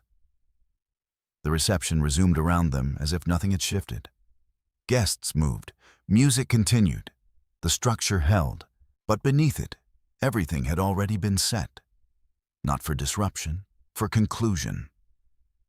And Julian, moving back into the room he had believed he controlled now, did so within a structure that no longer responded to him, because it had already been secured. Not through confrontation, not through escalation, but through what could not be undone. Fact, when they re-entered the ballroom, nothing in the room acknowledged what had just taken place. Music continued. Conversations resumed. Glassware caught the light as servers moved between tables with quiet precision. Guests laughed at something near the center of the room, unaware that the structure they were participating in had already shifted. From a distance, Alicia and Julian appeared unchanged. They walked side by side. They returned to the head table. They resumed their positions within the sequence. But proximity no longer implied connection. It simply reflected placement. Julian took his seat first. His movements remained controlled, but the ease that had defined them earlier had thinned. Not enough for most to notice, but enough that if observed closely, the difference could be measured. Alicia sat beside him. Her posture remained the same. Straight, unforced, composed. Rachel approached again, her attention on the flow of the evening. "Dessert service is starting," she said, "after that open floor." Julian nodded. "Thank you." Alicia inclined her head. "Yes." Rachel moved on. The sequence continued. Dessert was served. Plates placed and cleared with the same consistency as before. Guests leaned into conversation, the formality of the earlier hours giving way to something more relaxed. But Alicia did not return to observation in the same way she had earlier, because observation had already completed its purpose. What remained now was execution. Her phone vibrated once. Alicia did not look down immediately. She allowed the moment to pass, maintaining alignment with the room. Then, with a small, controlled movement, she glanced at the screen. "Margaret, everything ready?" Alicia read it, then locked the screen. No response. Because the next step no longer required coordination. It required timing. Across the room, Daniel Brooks had shifted position slightly now, closer to the side corridor, still unobtrusive, still indistinguishable from any other guest, but present. Margaret remained where she had been, still waiting. Vanessa Clark stood near the far edge of the room, her posture no longer as relaxed as before. Her attention moved more frequently now, her gaze flickering between Julian and the exits. Something had changed for her as well. Not fully understood, but sensed. Julian reached for his glass, then stopped. His hand hovered for a moment before settling back against the table. He did not look at Alicia, not directly. Not now, because whatever calculation he had begun in the private room had not yet resolved. And without resolution, engagement became risk. Alicia did not turn toward him. She did not initiate conversation. She allowed the space between them to remain, defined. At 7:46 p.m., Rachel signaled the transition. "The floor is open," she announced. Music shifted. The structure loosened further. Guests moved toward the center, forming small groups, then larger ones. The dance floor began to fill not with choreography, but with casual motion. The formal sequence had ended. What followed was expectation, celebration, continuation.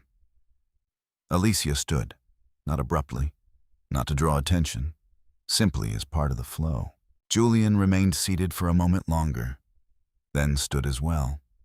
Their movements were no longer synchronized, not noticeably, but enough. Alicia stepped away from the table, not toward the dance floor, toward the center of the room, where visibility was highest, where structure, even in its loosened state, remained intact. Julian watched her. For the first time since leaving the private room, his attention fixed, not fully understanding, but aware that something was about to shift. Alicia reached the center, turned, faced the room. Rachel noticed first, then Margaret, then Daniel. A few guests followed, their attention drawn not by announcement, but by presence. Alicia did not raise her voice. She did not call for silence. She simply stood and allowed the room to register her. Gradually, conversation softened. Movement slowed, not completely, but enough. Julian stepped forward then, a few steps closer. "Alicia," he said quietly, "what are you doing?" She met his gaze. Completing the sequence, the phrase held, not loud but clear.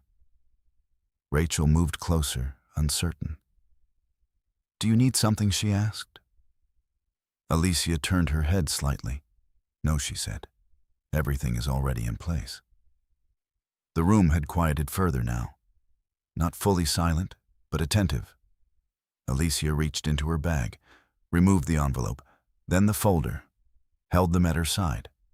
Not displayed, not hidden, simply present. Julian's expression shifted, not dramatically, but enough. Recognition, not of content, of consequence. Alicia spoke. Her voice carried, not forcefully, but clearly enough to reach those nearest. "Thank you for being here," she said. The same opening as before, but different now. "Today has been structured carefully," she continued, every part aligned with what was expected. A pause. The room held. Alicia did not rush. Clarity, she said, comes from what remains consistent. Her gaze moved across the room, not searching, not avoiding, observing. Everything presented today, she continued, has been documented. The word settled. Documented. Not accused, not claimed. Defined. Julian stepped closer. "This isn't necessary," he said, his voice lower now, controlled but strained. Alicia did not turn toward him. She continued. "Financial records, communications, timeline. Each word precise. Measured, not expanded, not explained, just placed." The room had shifted now, not confused, not chaotic, but aware. Something was happening, something structured. Julian reached out slightly, not touching, but close. "Alicia," he said again. This time there was no attempt to control tone, only urgency. Alicia turned then, met his gaze fully. "This is not disruption," she said quietly. "It's conclusion. The distinction held. Final." Julian's hand lowered. The space between them closed. Not physically, structurally. Alicia stepped back. Just enough. Then turned again toward the room. "Thank you for being part of this day," she said. The sentence mirrored her earlier speech, but now it carried completion, not continuation. She did not elaborate. She did not explain, because everything that needed to be understood was already in motion. Margaret stepped forward then. Not quickly, not dramatically, just enough. Daniel followed. The structure shifted again, not visible to everyone, but present. Julian did not move, because movement at this point required direction, and direction had already been removed. Alicia lowered her hands, placed the envelope and folder back into her bag. The motion was small, controlled, final. She looked once more across the room, not for reaction, for closure. Then she turned, walked toward the exit, not rushed, not delayed, at the exact pace the moment required. No one stopped her. No one called out, because what had just occurred did not invite interruption. It concluded. Julian remained where he was, still, not because he chose to be, because the structure around him no longer responded. And Alicia, stepping through the doorway into the quiet corridor beyond, did not look back, because what she had left behind no longer required her presence. It required only what had already been secured. And what would follow? The corridor outside the ballroom carried a different kind of quiet, not empty, not still, but separate. The music from inside softened into a distant rhythm, no longer structured, no longer central. Footsteps moved past without urgency. Staff continued their work unaffected by what had just shifted beyond the doors. Alicia walked without slowing.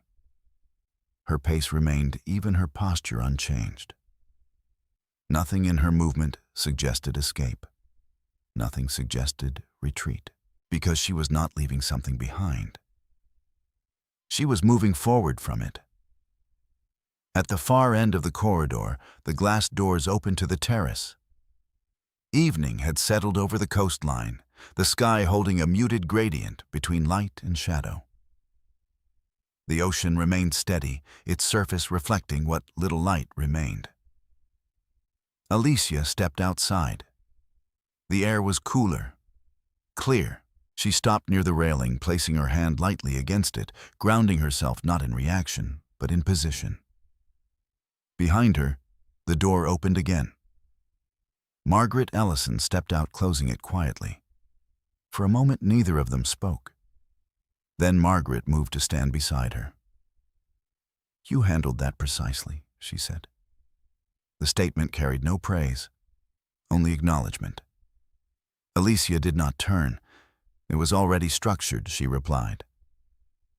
Margaret nodded slightly. Yes, she said.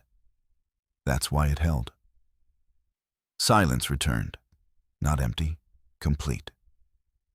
After a moment, Margaret spoke again. The bank will proceed with the review first thing Monday, she said. Given the flagged activity and the documentation, they'll request clarification on the transfers. Alicia listened, and Julie and Margaret's tone remained even. He'll be contacted, she said. Not immediately, but soon enough that he won't have time to adjust the narrative. Alicia's gaze remained on the horizon. That's fine.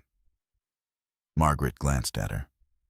There will be follow-up, she added, from vendors, possibly from his firm, depending on how internal compliance handles the financial side. Alicia inclined her head slightly. I understand. Margaret studied her for a moment. You're not asking what happens to him, she said. It was not a question. Alicia turned, then meeting her gaze. No. Margaret held that look for a second longer, then nodded. Good, she said.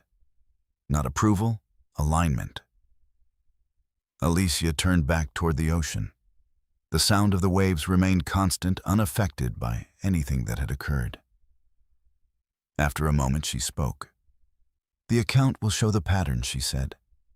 Yes, Margaret replied. It already does. And the recording supports intent, Margaret said. But it won't be the focus. The financial trail carries more weight. Alicia nodded. That's what I thought. Margaret's expression shifted slightly. Most people would have focused on the conversation, she said. Alicia's voice remained steady. The conversation explains the pattern, she said. It doesn't define it. Margaret allowed the distinction to settle. That's why this holds, she said. Another pause. Then Margaret stepped back. I'll coordinate the next steps, she said. You don't need to be present for any of it. Alicia looked at her. I know. Margaret inclined her head. Then I'll leave you to it. She turned and moved back toward the door. Before entering, she paused briefly. Whatever follows, she said without turning. You've already moved beyond it. Alicia did not respond, because there was nothing to add. Margaret stepped inside. The door closed. Alicia remained where she was. Alone, not in isolation, in completion. She reached into her bag, removed her phone, scrolled briefly. Messages had begun to accumulate. Caroline, a few relatives, unknown numbers. She did not open them. Not yet. Instead, she opened a different thread. A message she had drafted earlier. Short, clear, addressed to the hotel coordinator. Please proceed with all cancellations associated with my name. Charges to be separated and documented. She reviewed it once, then sent it.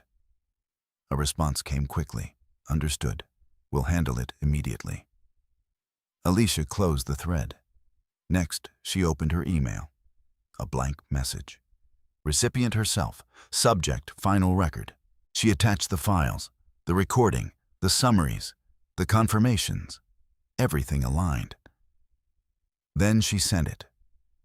Not because she needed another copy, because closure required documentation. Complete. She placed the phone back into her bag. The terrace remained quiet. Inside, the reception continued. Music, voices, movement. But none of it reached her in the same way, because her position had changed. Not physically, structurally. After a few minutes, the door opened again. This time it was Daniel Brooks. He stepped out, pausing just inside the threshold. Everything is in place, he said. Alicia nodded. Thank you. Daniel remained for a moment. If you need anything further, I won't, Alicia said. Not dismissive, certain. Daniel inclined his head. Then I'll finalize the reports. He stepped back inside. The door closed again. Alicia exhaled slowly, not from tension, from release. The process had been followed. The The structure had held. The sequence had completed. Nothing remained unresolved. Only what would follow through channels that no longer required her presence. She looked out across the water once more. The horizon remained unchanged, steady, unmoved. After a moment, she turned, walked along the terrace toward the far exit, each step measured, not out of caution, out of alignment. At the end of the path, a smaller gate opened to the side of the property. Beyond it, the parking area, quiet, unoccupied. Alicia stepped through. The gate closed behind her with a soft click. No announcement, no attention, just movement. She reached her car, unlocked it, paused briefly with her hand on the door. Not to reconsider, to register. Then she opened it, sat inside, closed the door. The interior held a different kind of silence, contained, private. She placed her bag on the passenger seat, started the engine. For a moment she did not move. The headlights illuminated the path. Clear, unobstructed. Alicia adjusted the mirror. Looked once. Unchanged.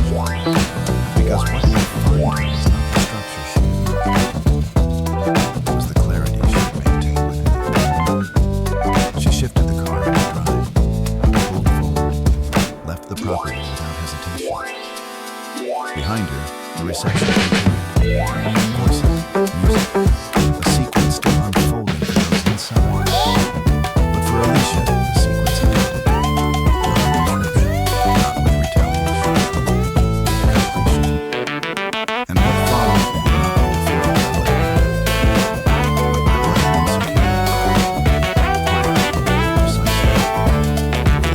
To return. In the end, not every story resolves with raised voices or visible collapse.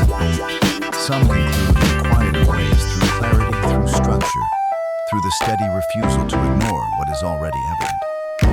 Alicia did not fight for control. She did not argue for truth.